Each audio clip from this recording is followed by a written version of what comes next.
신입 변호사들의 방이 실제로는 이렇게 좋지는 않습니다. 참고로 저희 로펌 변호사님 방을 보면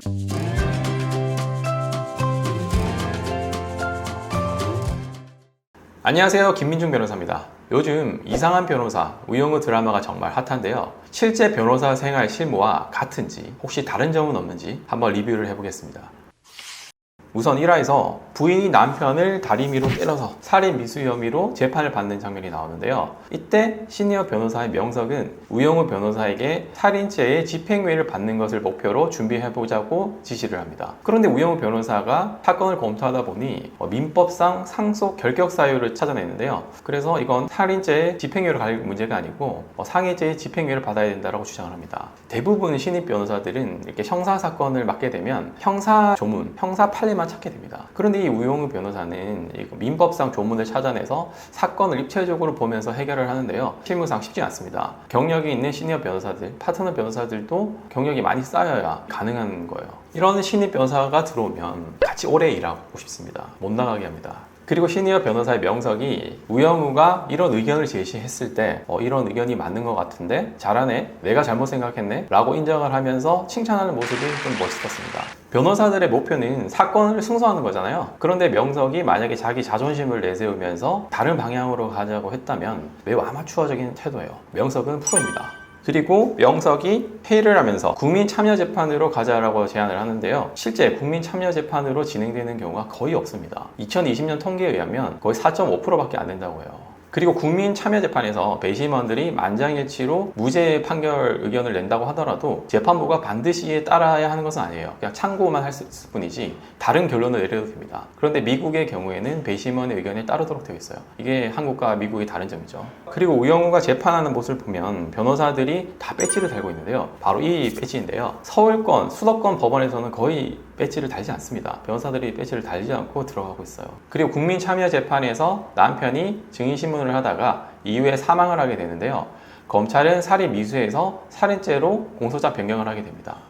부인이 남편을 다리미로 때렸을 당시에는 남편이 죽진 않았잖아요. 그리고 이후에 멀쩡히 살아서 증인신문까지 나온단 말이에요. 그런데 이후에 이 머리를 맞은 것 때문에 사망을 이르게 됐다면, 인과관계가 있다면 살인 미수에서 살인죄로 공소장 변경을 할 수가 있습니다. 그러니까 때린 사람은 그 사람이 반드시 살기를 바라야겠죠. 그리고 우영우가 재판 도중에 판사에게 살인죄가 아니라 상해죄로 재판받게 해주십시오 라고 소리치는데요. 실제로 그렇게 하는 경우는 거의 없습니다. 그리고 공소장 변경은 판사가 하는 게 아니라 검사가 하는 거예요. 저희가 실제로 재판을 하면서 살인죄가 아니라 이거는 상해죄로 가야 될 것 같다라고 변론에서 주장을 해도 검사는 그거 아니야, 살인죄 맞아 라고 하면서 공소장 변경을 거의 잘 안 해줍니다. 절대 안 해줘요. 공소장 변경을 판사가 할 수는 없지만 판사는 판결을 내릴 때 다른 제명으로 판결을 할 수가 있습니다.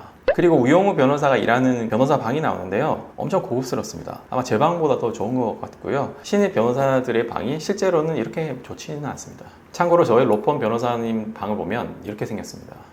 그리고 2화에서 결혼식에서 파혼을 이루게 된 것에 대해서 손해배상 청구하는 것이 나오는데요. 민사소송입니다. 민사소송의 좌석의 배치를 보면 이렇게 원고와 피고와 판사가 마주보게 되어 있습니다. 마주보게 되어 있고 왼쪽에는 증인이 앉을 수 있는 증인석이 있습니다. 민사법정의 배치는 이래요. 그런데 1화에서 나왔던 형사재판에서의 배치는 좀 다릅니다. 형사사건에서는 왼쪽에 검사가 앉아 있고요. 그리고 오른쪽에 피고인과 변호인이 앉아 있습니다. 검찰과 피고인이 마주보도록 되어 있어요. 그리고 그 옆면을 판사가 보도록 배치가 되어 있습니다. 그러니까 민사법정과 형사법정의 자리 배치가 다른 거예요. 그런데 우영우 변호사 드라마에서 이런 디테일한 부분을 잘 살렸더라고요.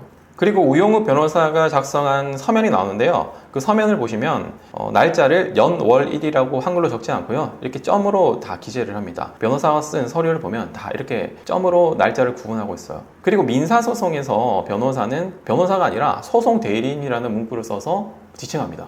그리고 형사사건에서는 소송 대리인이 아니라 변호인이라고 불러요. 똑같은 변호사인데 어떤 재판에서는 소송 대리인, 어떤 재판에서는 변호인이라고 부르는 거예요. 그리고 이하에서 보면 원고가 소취합니다 라고 재판장에게 얘기하는데요. 민사소송법에 의하면 소취하는 서면으로 하도록 되어 있어요. 그런데 단서조항으로 변론기일에서 구두로 소취를 할 수 있도록 되어 있습니다. 그래서 그렇게 얘기를 한 거예요. 그리고 사건이 어느 정도 진행된 상황에서는 상대방, 피고가 꼭 동의를 해야 소취하가 됩니다. 그래서 그 드라마를 보시면 재판장이 피고에게 소취하에 동의하는지를 물어봅니다. 그런데 법률상 소취하를 하더라도 똑같은 재판을 나중에 다시 제기할 수가 있습니다. 그리고 사마에서 증인들이 나와서 증언들을 하는데요. 거짓말을 잘하는 증인들이 있어요. 증거가 없어서 반드시 증언으로 이끌어내서 증거를 확보해야 되는 사건에서는 그런 경우 진행이 좀 힘들 수 있어요. 증인의 거짓말을 증인신문 과정에서 밝혀내는 것이 변호사의 그 능력입니다. 그런데 증인이 우리가 증거를 갖고 있는 것을 모르는 상태에서 거짓말을 하는 경우가 있어요. 그런 경우에는 그 증거를 첨부해서 위증죄로 고소할 수 있고요. 위증죄로 처벌받게 됩니다. 실제 제가 했던 사건에서도 저희가 증거를 다 갖고 있는 것을 모르고 계속 거짓말을 하더라고요. 그래서 나중에 위증죄로 고소해서 깜빵에 보낸 사례가 있습니다.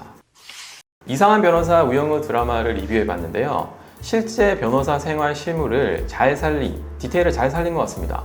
끝까지 시청해 주셔서 감사합니다.